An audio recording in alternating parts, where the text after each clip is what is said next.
வணக்கம். இது தாத்தா பாட்டி லைஃப் ஸ்டைல். இன்றைக்கி என்ன பார்க்க போகிறோன்னா பாக்கியலட்சுமி நாடகத்தை பற்றி. பாக்கியலட்சுமி நாடகத்தில் இன்றைக்கி அவங்களுக்கு நல்ல ஹோட்டலில் பிக்கப் ஆகிருக்கு. அதே டைமில் அந்த கவுன்சிலர் வராரு. அவர் வந்து சாப்பிட்டு தண்ணிலாம் அடிக்க மாட்டேன் மேடம், நீங்கள் சாப்பாடு மட்டும் கொடுங்க, சாப்பிட்டு நாங்கள் போயிடுறோம் அப்படின்னு சொல்லிட்டு சாப்பிட்டுட்டு காசு கேட்டவொடனே 400 சாப்பிட்டதுன்னு கேட்டவொடனே 1000 கொடுத்துட்டு போகிறான். இருக்கட்டும் மேடம் பார்த்துக்கலாம் அப்படின்னு. அவன் ஏதோ ட்விஸ்ட் வச்சுருக்கான். அவன் ஏதோ திட்டத்தோட கொடுத்துட்டு போகிறான் போல். இல்லை அந்த உண்மையிலுமே திருந்திட்டானான்னு தெரியல. உடனே எப்படி திருந்துவானுன்னு தெரியல. அதை கொடுத்துட்டு போயிட்டாங்க.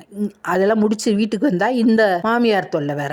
நீ எங்க வீட்டுல பிரச்சனையா இருக்கு, வேலையை விட்டு நிக்காம இந்த ஹோட்டலை வச்சு கட்டி அழுகிறான்னு சொல்லி அது அந்த அம்மா சண்டைக்கு வருது. வரும்போது நாளைக்கு நான் அதுக்கு ஒரு முடிவு கட்டேன்னு பாக்கியலட்சுமி போய் ஒரு ஆளை கூப்பிட்டு வந்துட்டாங்க. சமையலுக்கு, வீட்டு வேலை பார்க்கறதுக்கு, எல்லாத்துக்கும் கூப்பிட்டு வந்து எல்லாத்தையும் கூப்பிட்டு இவங்க தான் இனிமேல் சமைப்பாங்க, பிள்ளைகளை பார்ப்பாங்க, வீட்டு வேலை பார்ப்பாங்க, யாரும் வேலை செய்ய வேண்டாம். இப்போ சம்பளம் யார் கொடுப்பானோடனே எழிலும் செலியனும் கொடுப்பாங்க. அவங்க தானே வீட்டை பார்த்துக்கிறேன்னாங்க, கொடுப்பாங்கன்னொடனே சரின்னு ஒத்துக்கிட்டாங்க. அவங்க ஒத்துக்கிட்டு சரின்னு போய்கிட்டு இருக்கு. ஆனால் மறுநாள் வந்து செலியன் வேலை பார்த்துக்கிட்டு இருக்கும்போது அந்த கிளவி வந்து சொல்லுது, இந்த பாரு ஒரு கரண்ட் பில்லு யாரா கட்டுவா, எல்லா ரூம்லையும் ஏசி போடுது, நிறைய கரண்ட் பில்லு வரும், அப்புறம் இவளுக்கு வேற காசு கொடுக்கணும் சமையல்காரவங்களுக்கு, அவங்களுக்கு 20,000 கொடுக்கணும். அது எப்படி 20,000 கேட்பாங்க? 20,000டா, நீங்க சம்பாரிச்சது பூரா அதுலேயே கரண்ட் பில்லுக்கும் அந்த இவளுக்கு கொடுக்கறதுமே சரியா போயிடும், உங்க அம்மாவை வீட்டில் இருக்கச்சு வெய்யி அப்படின்னு அந்த பாக்கியலட்சுமி வீட்டில் இருக்க வைக்கிறதுக்காகவே நிறைய வேலை பார்க்குது மாமியார்.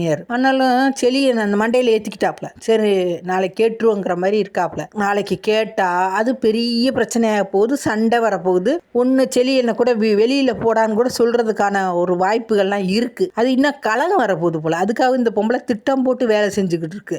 அடுத்து பார்த்தீங்கன்னா அந்த பக்கம் இனியா போய் அவங்க மாமியார் மாமனார்ட்ட கேட்குது, அந்த ஹோட்டலில் நான் வந்து வேலை செய்யலாமா, அந்த ஹோட்டலுடைய மேனேஜ்மெண்ட்டை நான் பார்க்குறேன் அப்படின்னு. நீ ஏன் பார்க்குற? புருஷன் கேட்குறாப்ல. நீ ஏன் பார்க்குற? உனக்கு என்ன தெரியும்? ஏதாவது தெரியுமா?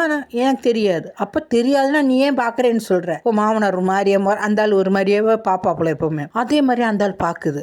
ஆக மொத்தம் எல்லாரும் ஒரே மாதிரியே அந்த பொண்ணை டார்கெட் பண்றாங்க. உங்க அம்மா சொன்னாங்களா பார்க்க சொல்லி அப்படின்னு. அந்த பொண்ணு பாவமா முழிக்குது, என்ன செய்யறதுன்னு தெரியல. அதோட முடிச்சிருக்காங்க. நாளைக்கு என்னன்றத பார்ப்போம். அவங்க வீட்டுல ஒரு பிரச்சனை வரும், இவங்க வீட்டுல ஒரு பிரச்சனை வரும், சண்டை சச்சரவு. என்ன கொஞ்ச நாளா சண்டை இல்லாம வேற இருக்கானுங்க. அதனால சண்டை வரப்போகுது. நாளைக்கு என்னன்னு பார்ப்போம், சண்டை வருதா வரலையான்றத. வணக்கம்.